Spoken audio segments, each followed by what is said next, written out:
Boys and girls, do we have a good one for you today? Things are cooling off. It's the end of the night. Gonna turn my heat on here, warm things up. I got my moon mist.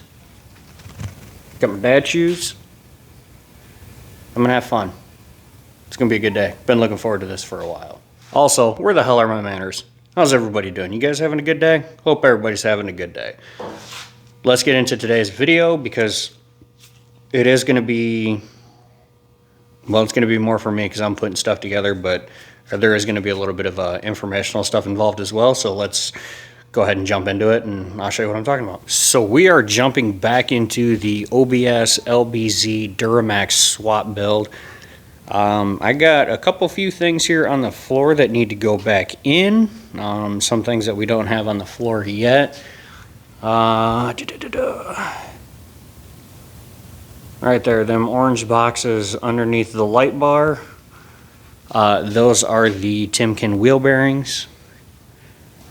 We got our control arms, our upper control arms. We're gonna go ahead and we're gonna get all this stuff installed here real quick. I did clean up some of these areas here just because we have our fresh cam bolts. I was gonna say that I painted all that stuff so we could put our camber pins in, but my goddamn camera decided it was gonna go all gizmo voice. So there you go, on to the next clip. And we also have the OBS radiator core support right here as well, which is going to be the last piece that we put on. We also have the lower valance there. My goal is I would like to see the grill on this truck by the end of this video. And the informational stuff that we're going to get into is the difference between this distance from this body mount to that body mount versus the OBS, because the OBS mounts are a lot narrower. So without further ado, we're going to go ahead and we're going to start installing these components, get this thing looking like a truck again. And also I'm going to explain why some of these pieces are kind of crusty and rough and used, and why it is I'm not going through the steps right now to clean them up. So I'll explain more of that later, but I've done enough talking. Let's get into some B-roll.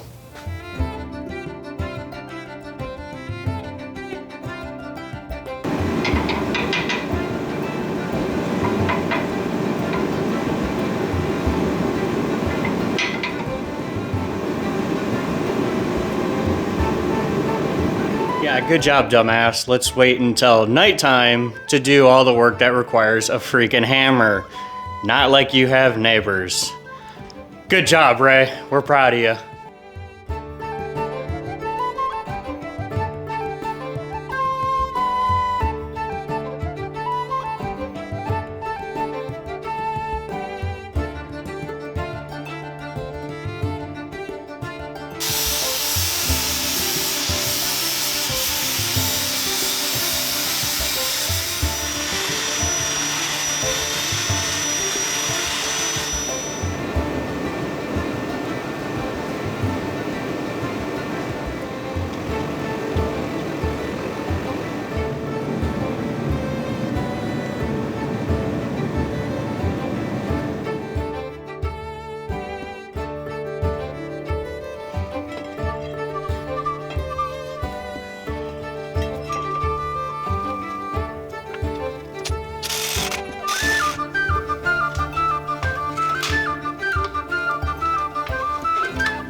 Man, this thing it's starting to come together. It's taking shape.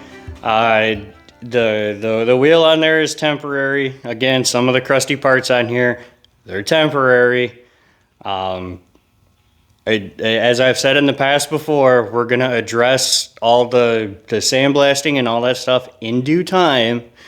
You just gotta roll with me. These are the fabrication steps of everything. So again, bear with me. You don't fabricate over freshly painted surfaces unless you absolutely have to. Let's take a look. But it's coming together. That I can steer it. I'm gonna sit down Okay. But it's coming together. The pieces are going together nicely. The extra anti-seize on some of those parts, like the old tie rods and the ball joints and that's just so it's easier for me to get them out. Also, hopefully to keep them from spinning or even getting stuck inside of our components here, because once we put weight back down on this thing, you know, that's a lot of pressure. So we're trying to avoid that from happening, because we are going to have to take these components back apart. But we gotta be able to move this thing. We gotta be able to steer it. Just like the brakes, the front calipers are trashed. The rear ones are trashed. We're gonna end up putting the used brake pads that we had off of Leah back on here, just because it's temporary. It's enough to get the damn thing to stop. So one of the next components that we're going to be putting on in the next video, along with the rest of this stuff here, the other torsion bars right there, will be the ABS module and then the rear calipers there. So something to look forward to. But let's get into the important part, and that is what it's going to take to graft this beautiful piece onto this newer chassis. And before we dive too far deep into it, just understand this thing is just sitting here right now for cosmetic purposes. It's just to look good. It was for pictures only and a little bit of inspiration. I know I'm not the only one that's been there. So what we have here is a 5-inch span. This right here is the NBS side of things. We have our hole on center. End to end here, this piece is 5 inches long, so this is 2.5 on center. From center to center, the NBS chassis, the body mounts for the radiator core support are 46.5 inches on center. On the OBS, they are 44.5 inches on center. So my goal is to cut this piece out, you know, drill my hole, and then on the inside, I'm just going to tack weld a nut. And then we have this one here moved an inch inward, because center to center, the OBS body mounts are narrower. So this is cut out, and we drill the NBS side. We're going to drill the OBS side, do the same thing, tack weld a nut in there. And we're going to set it in place. The other reason why we're allowing ourselves to do this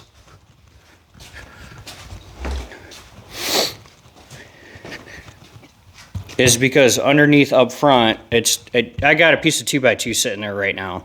But what it's going to allow me to do is kind of have a little bit of tolerance here, not only left to right, but forward to back. And that's pretty important. We want to have that, because when we go to set the cab down, we want to be able to, you know, slide the cab forward, slide it backwards. You know, we got to be able to, we got to have our cab sitting up here nicely, be able to clear. I don't have them on yet, but I have them. But we need to be able to clear our profab up pipes and down pipe, and also our transmission, and, you know, our bracing and all that back there. So we got to be able to clear that, get it as close as possible, but still have room to work. And then we need to be able to shim the front end here, because we want this, now it's leaning just a little bit forward, and on the OBS trucks it leans back, but we don't want it to look like it's got a Corvette nose on it. You know what I'm saying? This is why when we go to we're putting the cab on first, so that way not only can we true it up with that when we go to put our fenders on, but on a truck, the largest body gap is right here behind the cab and where the bed meets up. So ours might be a little bit bigger than this. It might be a little smaller than this. Could be the same. I don't know yet. And also for the rear and for the front, you know, we're going to try to do the best that we can to get the center of our front axle in the middle of the front fender there. So it's got to be aesthetically pleasing. As well. The 2 inches that this square tube isn't going to be the final height. I figure I might have to do another 2-inch rubber puck. I do plan on putting a larger piece of square steel, tack welding it using the center of the hole here for each side. kind of as its centering point. That way it spans the load. Ideally, because this is for mock-up, the piece that I'm going to make is probably going to be, 4 or 5 inches wide by 5 inches long, 3.5 thick, what have you. And then I'll be able to put my rubber puck in there as well. So again, this is just so that way I have something in front of me and I can see it. Ultimately modify it. I'm a visual learner. I have to do things by seeing it and playing with it. Writing it down on paper looks good. You've got to be kidding me. If I could see it and I could play with it, then I have a legit visual and be able to modify it from there and make it better, or this is a dumb idea, you need to go back to the drawing board. So my drawings make sense to me. They don't make sense to anybody else. But we're not cobbling this together. Again, I haven't done anything like this. The last time I did this, it was an older chassis, but I didn't have to mess with the way that the body mounted. It was everything else. So again, I got to be able to see it. I got to be able to play with it. Prototyping, if you will. And, I know 2 inches doesn't sound like a lot, but that's the difference between the OBS radiator core support versus the body mounts for the NBS radiator core support. So if you break it down, that's 1 inch on each side. Again, 1 inch isn't a lot, but in something like this, it might as well be a mile. So we got to be able to graft the two together, also make it functional, make it usable, but it's also got to be strong as well. So I'm playing with a couple different ideas. So this may not be the final concept. So just roll with me on this, folks. That's where we're gonna go ahead and end this video.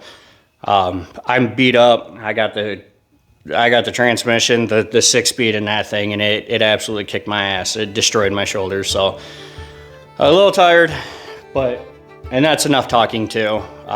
We will go further into this. I'm not done. That's not the only video that I'm making with how to get this thing to fit. So again, bear with me, guys. As I go further and further with it, I'm going to be taking you along for the ride. But as always, guys, like, comment, subscribe, all that good stuff. I feel like a super douche saying it. I know I say it every time, but I hate self-promotion.